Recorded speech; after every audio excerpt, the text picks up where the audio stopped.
Well, hello everyone and welcome to this full Google Workspace for Business tutorial. We'll be taking you through the different tools that are available for Google Workspace, what you can do and how you can best harness it for your productivity.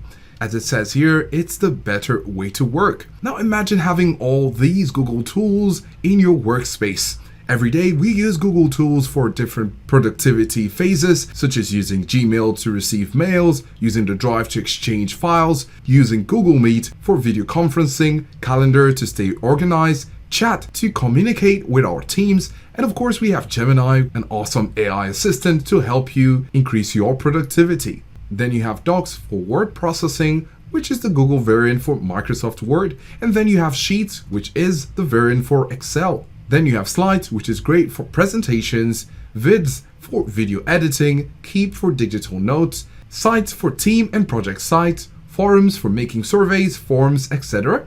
Notebook LM, which is an AI research assistant where you can also make podcasts. This is interesting.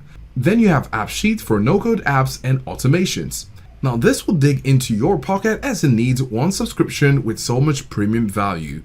As we discussed for these different options, you can have all of them for your business at that level by following the premium.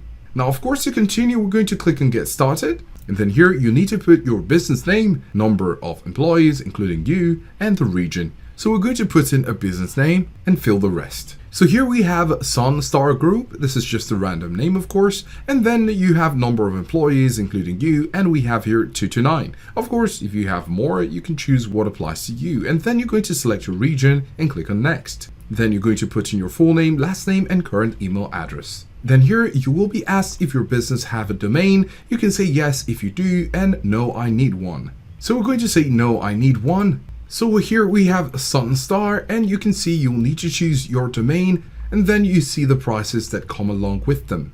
Now when you do this, your domain will be reflected in your mails and everywhere while you're using Google Workspace. Now assuming you've gone ahead and gotten your domain, these are the products which you'll be having in your Google Workspace, as we mentioned before. Now we're going to be taking you through some of them in detail, starting with Gmail.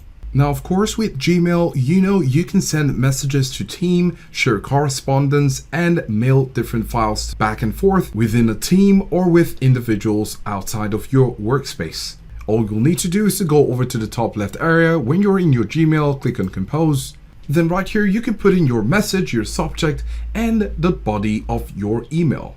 Then, of course, you can go ahead and use some formatting tools. And you also have the Help Me Write option. So when you click on the Help Me Write, you can say, so here you have your prompt, help me write a proposal for funding on our new beard grooming tool. Click on Create. Now you can see what it does. You could go ahead and read through what you find here and make some edits to make it better. Then next we have the Google Drive. This is another workspace tool which is vital to productivity.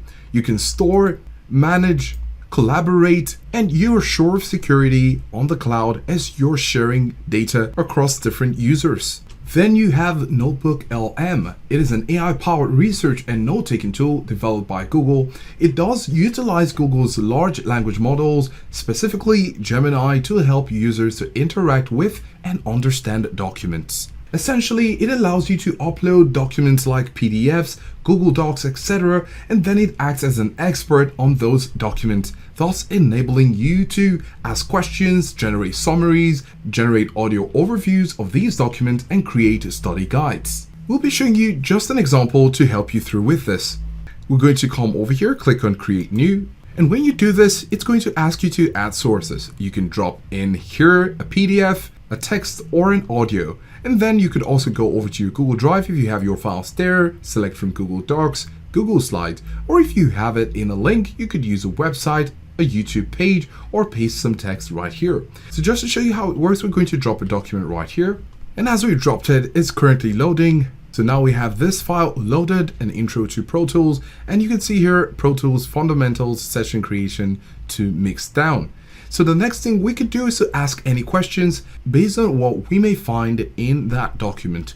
Then you have the add a note, audio overview, briefing doc, click on audio overview. And this is going to generate a conversation based on this document. So you'll need to give it a few minutes in order to make this work. And now you can see that our audio overview is ready. Now you have Pro Tools Fundamentals, which was what we read before. And now you have about a 22-minute audio overview. So we're going to click and play a few seconds. All right. Welcome to another deep dive here. Yeah. Today we're tackling Pro Tools. Oh, yeah. You know the software, right? Yes, yeah. The one for making music and Yeah, big one. and sound and podcasts and all that good stuff. And you've actually provided a really great guide that kind of walks us through the basics of Pro Tools. Right. So our mission is to basically dissect this guide and So as you can see, it's already starting out to discuss a document which we just placed here on the source area. And then now we have it. Now you have the interactive mode, which you can click on, and it tells you some details about this. Then you can actually ask questions and get responses. You can go ahead and download the audio overview if you'd like to listen to it. This is great if you don't want to go ahead and read through all the document pages, but you want to listen to it. Now, another tool we have right here is the Google Forms, which is an integral part of Google Workspace.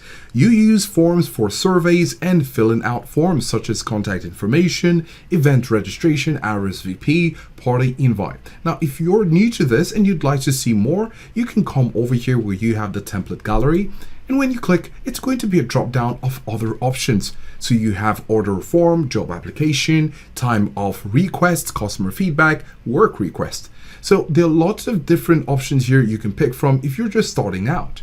So for example, if you'd like to know the best time for your team, you're going to click on, say, this example, find a time. And when it opens, you can see find a time, and it says here, we need to get together to talk about some things. When do you have time to meet? So if you're sending this to lots of people, what can happen is they will come over here and make their selections of the time of the day and the days they will be available for this meeting. Then here you have items to discuss in case they want to do that, allergies or dietary restrictions in case there will be lunch served during this meeting, right? And then you also have other comments or questions. Now by this, when you publish it and share the link, if you have up to 10, 20 or 30 people you'd like to find or get a feedback from, you will be having a nicely arranged feedback based on the form designed by you. So this form will be designed by you, of course, and this is a template. You can make some edits and move things around, and then after which you're going to get your feedback. There are some customization options right here, and you can also preview this form. We're going to click on it, and then you can see how it's going to look like. You can see Monday morning is fine, Tuesday afternoon, Wednesday morning, Thursday midday, and Friday evening, right? So these are options that one could tick and follow the form. And at the end, you'll be able to see a collated and comprehensive form from everyone who has filled it. Now, as we mentioned before, these different tools might be tools that you're used to having individually, but these all form what we call a Google Workspace. And if you're used to Gmail, Drive, Google Meet, and Chat, we've been able to show you with a few examples how you could use Gmail with a smarter option, the forms, and Notebook LM. We hope you enjoyed this tutorial, and we encourage you to go ahead and explore these other options as they're easy to use, as you can integrate them into your workflow. Thanks for watching.